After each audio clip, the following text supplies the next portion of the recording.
అందరికీ నమస్కారం. Welcome to my channel. మిత్రులారా, ఈరోజు మన కథ పొద్దున్నే చిరాకు పడుతున్న కోడలు. చిరాకు దేనికో అర్థం కాక అయోమయంలో ఉన్న తండ్రిపై కొడుకు రొసరుసలు. అసలు కొడుకు కోడలు ఇంతలా తనని అసహించుకుంటూ వదిలించుకోవాలనుకుంటే వారితోనే ఉండి ఇలా చీత్కారం పొందే కన్నా తను కూడా వాళ్ళని వద్దనుకుంటే పోలే అనుకున్నారు సాంబమూర్తి గారు. ఇక ఒక నిర్ణయం తీసుకున్నారు. ఏమిటా నిర్ణయం? కథలోకి వెళ్తే పొద్దున్నే కాఫీ కప్తో వస్తాదనుకున్న కోడలు తన మొహం చూడగానే చిరాగ్గా, మీ నాన్నగారికి ఎన్నిసార్లు చెప్పినా అర్థం చేసుకోరు, ఈ వయసులో అన్నిసార్లు చెప్పించుకోవటం అవసరమా, నిన్ను కట్టుకున్న దగ్గర నుంచి నాకు ఎప్పుడూ సుఖం లేదు అంటూ గట్టిగా అరుస్తుంది కోడలు. ఇక ఆ మాటలకి కొడుకు సాంబమూర్తి గారు దగ్గరకు వచ్చి, ఏంటి నాన్న నువ్వు ఈ వయసులో రామకృష్ణ అని పడి ఉండడం మానేసి ఎప్పుడు ఏదో ఒక పెంట తీసుకొచ్చి మా మధ్య గొడవలు రాజేస్తూనే ఉంటావు అన్నాడు ఆ ప్రబుద్ధుడు. నిజానికి తాను ఏం చేశాడో కూడా మూర్తిగారికి అర్థం కాలేదు. అర్థం కాకపోవడానికి ఏమీ లేదు. అక్కడ గొడవ పడే పని కూడా జరగలేదు. కానీ వాళ్ళకి ఏదో ఒక మాట అనడం అలవాటైపోయింది. ఇక రోజు ఈ రాద్ధాంతం కన్నా సాంబమూర్తి గారు గత 4 రోజుల నుంచి ఆలోచిస్తూనే ఉన్నారు. ఆ ఆలోచనని ఆచరణ పెట్టాలని నిర్ణయించుకున్నారు. కొడుకు మాట్లాడుతుంటే లెగిసి నడుచుకొని తన రూమ్లోకి వెళ్ళారు. కొడుక్కి ఇంకా ఆవేశం పెరిగిపోయింది. నా మాటే అర్థం చేసుకోవటం లేదు, ఏమనుకుంటున్నాడో ఈ పెద్ద ఆయన, ఈ మాత్రం కూడా చూసేవాళ్ళు లేరు, నేను ఇంకా మంచోడిని కాబట్టి అంటూ అరుస్తూ సోఫాలో కూర్చొని తన భార్య తెచ్చిన కాఫీ తాగుతూ ఇద్దరూ ఏవో మాట్లాడుకుంటున్నారు. ఇక మూర్తిగారు తన గదిలోకి వెళ్ళి ఒక బ్యాగ్ తీసుకొని తన బట్టలన్నీ నీట్గా సర్దుకొని గోడకు ఉన్న తన భార్య ఫోటో తీసుకొని భార్య ఫోటోతో ఇలా మాట్లాడుతున్నారు. శాంత, పెద్దవాళ్ళు చెప్తే ఏదో అనుకున్నా, భర్త చనిపోతే భార్య అవమానాలు దిగమింగుకొని సగం నిండిన కడుపుతో కొడుకుల దగ్గర కూతుర్ల దగ్గర గుట్టుగా బ్రతకగలదు. కానీ భార్య పోయిన భర్త మాత్రం అలా బ్రతకలేడు. అవమానాలు ఎదురవుతున్న కుటుంబ గౌరవం కోసం ఆకలి చంపుకొని ఆత్మాభిమానాన్ని చంపుకోలేకపోతున్నా. నీవు లేని లోటు ప్రతిరోజు కనిపిస్తున్నా తట్టుకున్నా. ఇక నా వల్ల కాదు అంటూ బ్యాగ్లో ఆమె ఫోటోను కూడా పెట్టుకొని బయలుదేరారు సాంబమూర్తి గారు. సాంబమూర్తి గారు కొడుకు కోడలు ఏవో మాట్లాడుకుంటూ ఉండగానే వారి ముందు నుంచి ప్రయాణం కొనసాగించారు. ఎక్కడికి నాన్న, ఇప్పుడేం జరిగిపోయిందని కొంపలకు మునిగిపోయినట్లు వెళ్ళిపోతున్నావు అన్నాడే తప్ప ఆపే ప్రయత్నం చేయలేదు. తన 6 ఏళ్ల మనవడు 2 కాళ్ళు పట్టుకొని, తాతయ్య ఎక్కడికి వెళ్తున్నారు, ఎప్పుడు వస్తారు అని అడిగాడు ఎంతో ముద్దుగా. మనవడు రాహుల్. వెంటనే కోడలు వచ్చి, వెళ్ళనిరా, ఒక 2 రోజులు కూడా మీ అమ్మ ప్రశాంతంగా ఉండడం నీకు ఇష్టం లేదా, అన్నీ వాళ్ళ బుద్ధులే వచ్చాయి నీకు వెధవా అంటూ వెనక్కి లాగేసుకుంది. ఇంతకీ సాంబమూర్తి గారు ఎక్కడికి వెళ్తున్నారంటే, తన స్నేహితుడు ప్రకాశం ఈ మధ్య కలిసి తాను వృద్ధాశ్రమంలో ఉంటున్నానని, ఇప్పటి వరకు ఎన్నో అవమానాలు పడి ఇంకా భరించలేక ఆశ్రమానికి వెళ్ళిపోయానని, ఆశ్రమానికి వెళ్ళిన దగ్గర నుంచి మనసు ఎంతో ప్రశాంతంగా ఉందని, టైంకి అన్నీ వాళ్ళే దగ్గరుండి చూసుకుంటున్నారని చెప్పారు. అప్పటి నుంచి సాంబమూర్తి అదే ఆలోచన, తాను కూడా వెళ్ళిపోతే బాగున్ను అని. ఇక అవకాశం వచ్చింది కాబట్టి వృద్ధాశ్రమానికి ప్రయాణమయ్యారు. సాంబమూర్తి తన స్నేహితుడికి ఫోన్ చేసి, ప్రకాశం నేను కూడా వచ్చేస్తున్నానరా, అన్ని ఏర్పాట్లు చేసి ఉంచు అని చెప్పారు. ప్రకాశం చెప్పినట్లుగానే సాంబమూర్తి గారికి ఏర్పాట్లు చేశారు. ఇక ఆటో దిగి వృద్ధాశ్రమంలోకి వెళ్ళారు సాంబమూర్తి. మొదటి రోజు గుండె బరువెక్కింది, ఉండలేమేమో అనిపించింది ఆయనకి. తన మంచంపై కూర్చొని భార్య ఫోటో ఎదురుగా టేబుల్పై పెట్టుకొని బాధపడ్డారు. సాయంత్రం 4:30 సమయంలో వృద్ధులంతా వాకింగ్ అని, ముచ్చట్లని, ఏవేవో కాలక్షేపానికి ఒక దగ్గర చేరారు. మొదటి గంట చాలా భారంగా గడిచినా అలా అలవాటైపోయి కలిసిపోయారు నలుగురిలో. బాధ వచ్చినప్పుడల్లా తన మిత్రుడు ప్రకాశంకి అదేవిధంగా తన భార్య ఫోటో దగ్గర గడుపుతూ ఉండేవారు. సాంబమూర్తి గారు ఎన్నో ఆశలతో కట్టుకున్న ఇల్లు వదిలి రావడం అనేది ఆయన మర్చిపోలేకపోతున్నారు.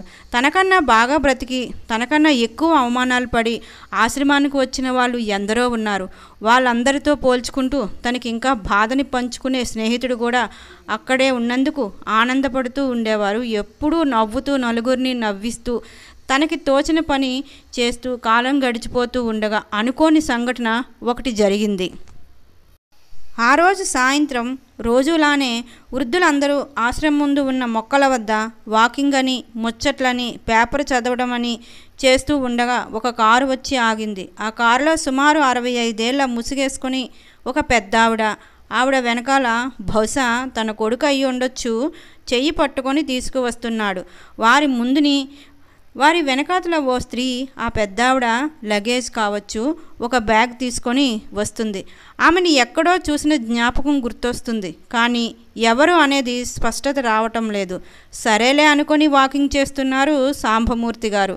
ఈలోపు రిసెప్షన్ దగ్గరకు వెళ్ళి ఫార్మాలిటీస్ పూర్తి చేసి ఆ వచ్చిన ఇద్దరు ఆ పెద్దావిడిని అక్కడే వదిలేసి వెళ్ళిపోయారు. ఆమె తలపై ఉన్న ముసుగుని 2 చేతులతో పట్టుకొని బాధగా గదిలోకి వెళ్ళిపోయింది. ఆమెని ఎక్కడో చూసిన జ్ఞాపకం. ఎవరబ్బా, చూద్దామంటే మొహం సరిగా కనిపించటం లేదు అనుకున్నారు. తరువాత రాత్రి భోజనానికి అందరూ కూర్చుండగా ఎవరో వడ్డించిన వాళ్ళు మాట్లాడుకుంటున్నారు. కొత్తగా వచ్చిన ఆవిడ సాయంత్రం టీ కూడా తాగలేదు. కనీసం ఇప్పుడు భోజనం కూడా చేయటానికి ఇష్టపడటం లేదు. ఆమె కొడుకు కోడలు కనీసం గది వరకు కూడా తీసుకురాకుండా అక్కడే వదిలేసి వెళ్ళిపోయారు అన్నారు. ఆ స్త్రీల సమూహం ఉండే గదుల వైపు వెళ్ళారు సాంబమూర్తి గారు. ఆమె పడుకొని ఉన్నారు. సరేలే, ఇబ్బంది పెట్టడం దేనికిలే అని వచ్చేశారు.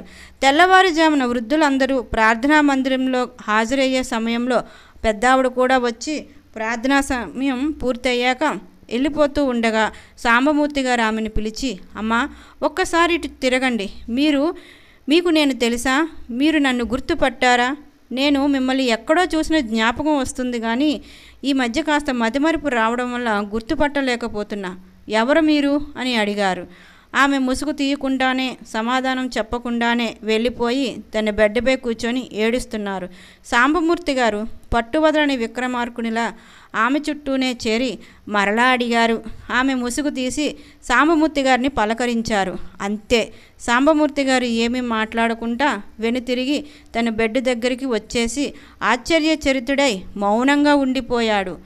ఇక తన ఫ్రెండ్ ప్రకాశం వచ్చి, ఏమైంది మూర్తి, ఎందుకు అలా ఉన్నావు అనగా సాంబమూర్తి గారి విషయం అంతా చెప్పారు. జరిగేది మనకి ఆపే శక్తి లేదు.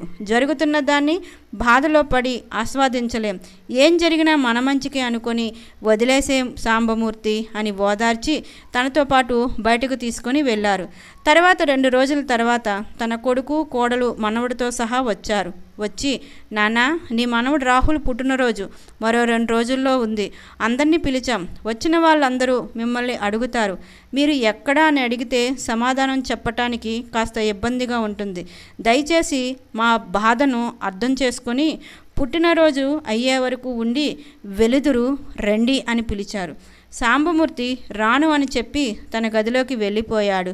ఇక ఇలా అయితే తన పరువు పోతుందని తండ్రిని వృద్ధాశ్రమంలో చేర్పించిన కొడుకుగా బంధువర్గాల్లో చెడ్డవాణిగా మిగిలే ప్రమాదం ఉంటుందని కొడుకు బాగా ఆలోచించి మనవడిని పంపి తాతయ్యని పిలుచుకురమ్మని చెప్పారు.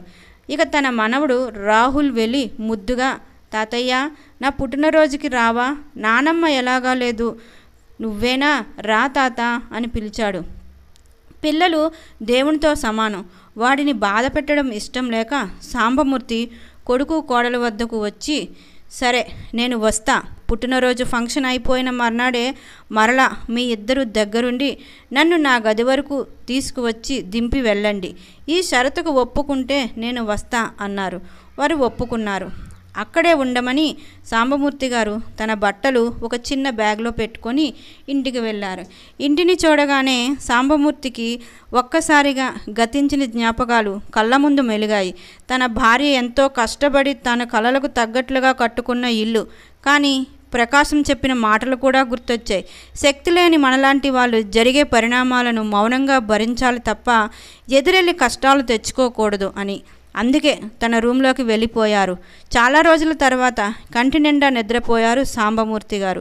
పుట్టినరోజు కార్యక్రమం ఎంతో చక్కగా జరిగింది. వచ్చిన వారందరూ మనవడు, తాతయ్యల ప్రేమను చూసి మురిసిపోయారు. సాంబమూర్తి మౌనంగా ఫంక్షన్ అయ్యేదాకా ఉండి మనవడితో సరదాగా గడిపి ఇక ఆ రోజు రాత్రి రూమ్లోకి వెళ్ళి పడుకున్నారు. తెల్లవారి లెగిచేసరికి కొడుకు కోడలు తయారైపోయి ఎదురు చూస్తున్నారు సాంబమూర్తి గారి కోసం. నానా రండి, ఆశ్రమంలో దింపేసి రావాలి, టైం అయిపోతుంది అని.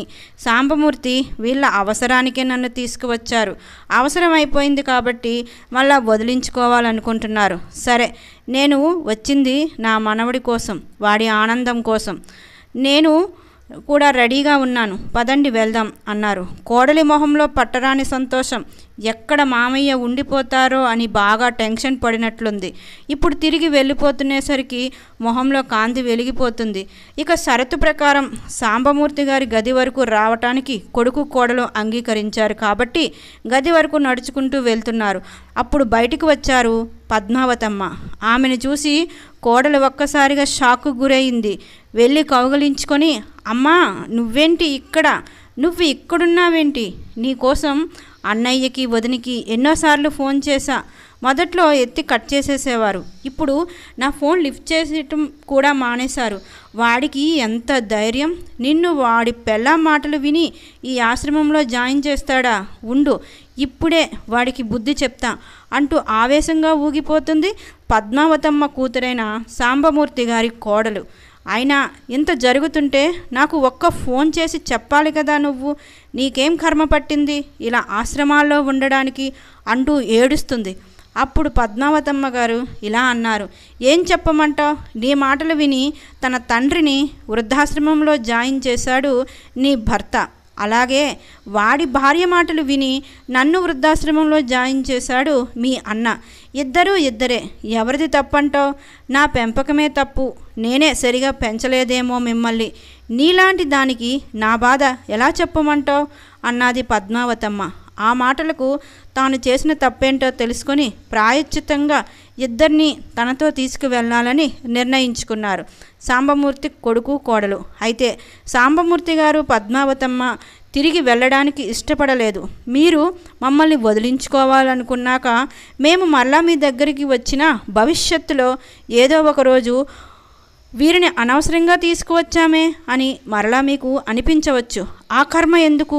ఉన్న చోట ఈ నీడను కూడా పోగొట్టుకొని మేము రాలేం. మీరన్నట్లు ఏదో కొంతమంది బాధపడేలా పడడం కన్నా మంచో చెడో ఇక్కడే ఉండడం మాకు మంచిది అంటూ వారి అభ్యర్థనను తిరస్కరించారు ఆ వృద్ధులిద్దరూ. పద్మావతమ్మ గారి గుండెల్లో భారం కూడా దిగిపోయింది. వాస్తవ జీవితాన్ని ఆస్వాదించడం మొదలుపెట్టారు. నెమ్మదిగా ఆశ్రమంలో ఉన్న ప్రతి ఒక్కరితో మాట్లాడడం, కలిసిపోవడం మొదలుపెట్టి ఆనందంగా ఉండడం అలవర్చుకున్నారు.